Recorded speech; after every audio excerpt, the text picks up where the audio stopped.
So here we are in our lower elementary classroom. Again, I'm just on my cell phone. I'm sorry I'm not being super fancy today, but both sides of this room, it's kind of a weird U-shaped room with stairs in the middle. Both sides of the room are the lower elementary classroom, which is grades 1st through 3rd. And one thing that people notice almost right away is that we don't have clumps of traditional desks where each child has an assigned place where they work.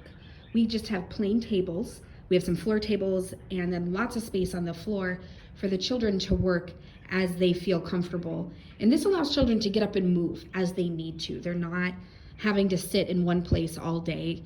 They can work at a table 1 minute, and then when they're ready, they can move on to a different work and work on the floor. We find it really helps them to be able to move around the classrooms. Another thing people might notice is that there is a distinct lack of flashy posters on the walls. And there's 2 reasons for this.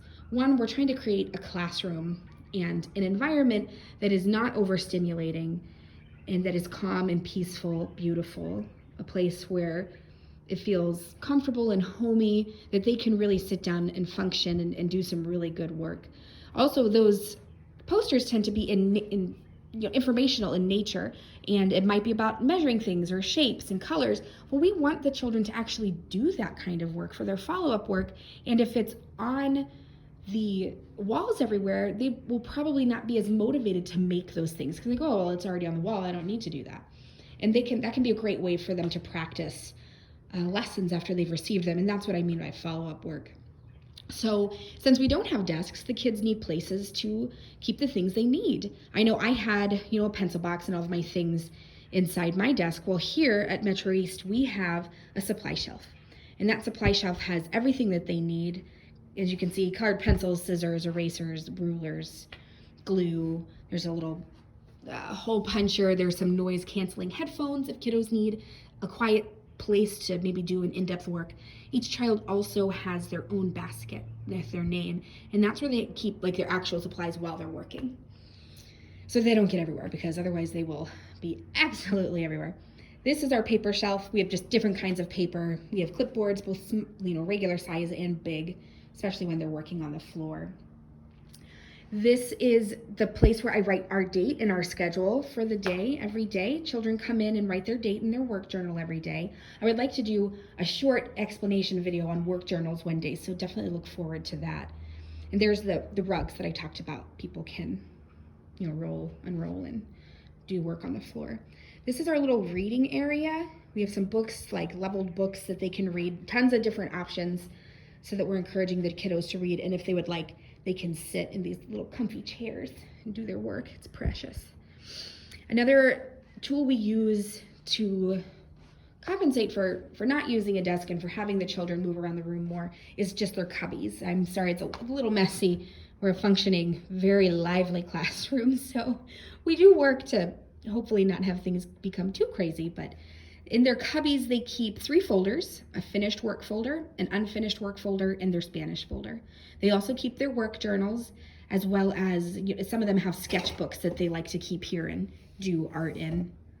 And then we have some pictures of their family, which is really sweet. I really enjoy looking at those.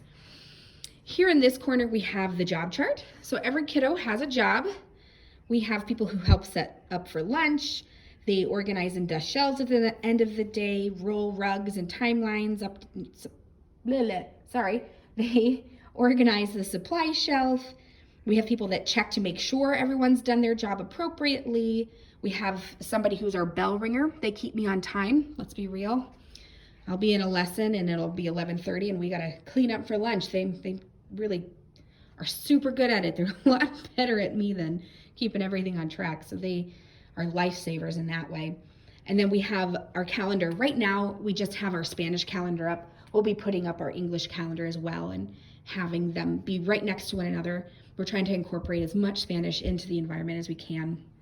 So I think the job chart's gonna find another little place to live here.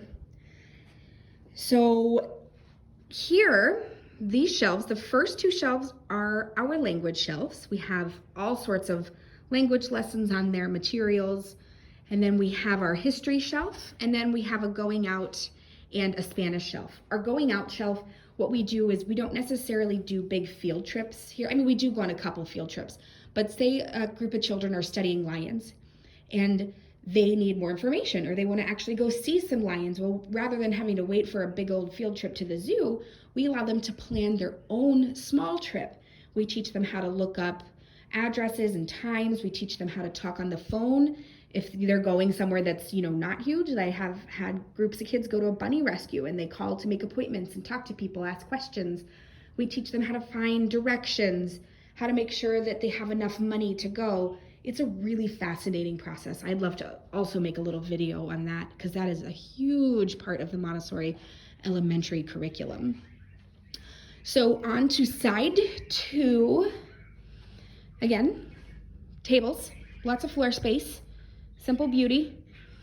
Here we have our math corner. It's our bead chain cabinet that we use for squares and cubes and multiples. And then pretty much every math concept we have on these, I guess it's 4.5 shelves up to high school math work. And we show all sorts of things in a concrete way. That means like a physical way, so that the children can understand what is actually happening in the math, rather than someone just saying, much more abstractly, oh, well, here, we're going to carry this 10 over to the hundreds place. When we show it in a concrete way, they physically see what's happening in the math. And I know when I took my Montessori training, my understanding of math quadrupled. It was fantastic. I always had a hard time with math when I was a kid, so I adored it. And then this is our geometry shelf. There's a little bit of geometry down there. Things for area, volume, angles, lines, it's pretty great. I love that shelf. I have a good time there. This is our music shelf. We have tone bars where the children can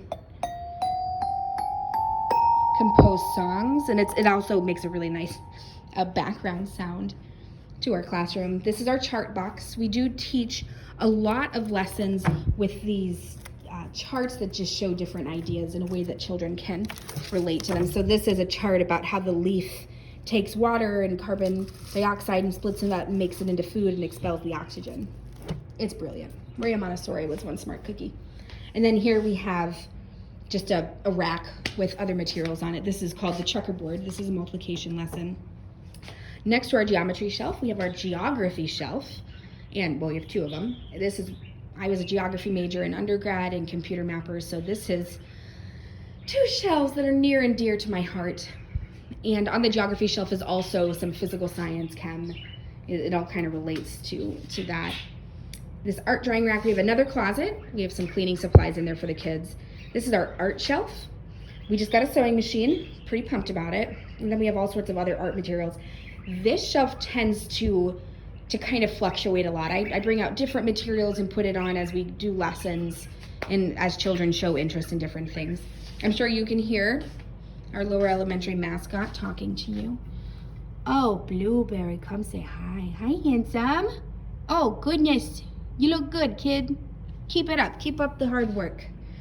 This is where kids have snack. They can choose to have a snack whenever they would like in the morning work period with a friend. We have a tea making area where we teach children how to make some tea for themselves or someone else in the school. Maybe we have a visitor, they'll do that. This is our science supply shelf that is in complete disarray at this fine moment. Please ignore that shelf just for now. I'll take some pictures of it when it's not a complete and utter disaster. This is a math material called WHM. It's a short way of saying wooden hierarchical material, which is nuts. It is a proportional depiction of the decimal system. So we have a little teeny tiny unit up there. It is proportional to this million cube. It's pretty cool. Children get a physical experience carrying that millions cube around. See how big it is. Here's the kids can just keep water bottles here in the classroom. And then these last couple shelves, this is our biology section. So we have zoology and botany. And we just have all sorts of really cool experiments and lessons that we go over. I love the botany experiments here in Montessori. We have tons of fun doing those. And right here by my space, which we won't look at because it's messy, we have lesson sheets. So every child has a sheet where we write down lessons that they've gotten over the years. That's totally not going to go back in there. And they can use that to help pick lessons, things of that nature. So I was trying to really keep this video as brief as I could. I talk a lot and I love Montessori, so I could truly talk about this for hours and hours and hours, and I won't do that to you. But I would love to continue making videos about different things in Montessori. If you have any questions or you saw something and you're like, holy moly, what is that I must know right now, please email me. This is truly a beautiful space to work every day. I feel so lucky to be a part of this community. So I hope you enjoyed the video. I hope you have a lovely rest of your evening, and I'll see you later. Thanks.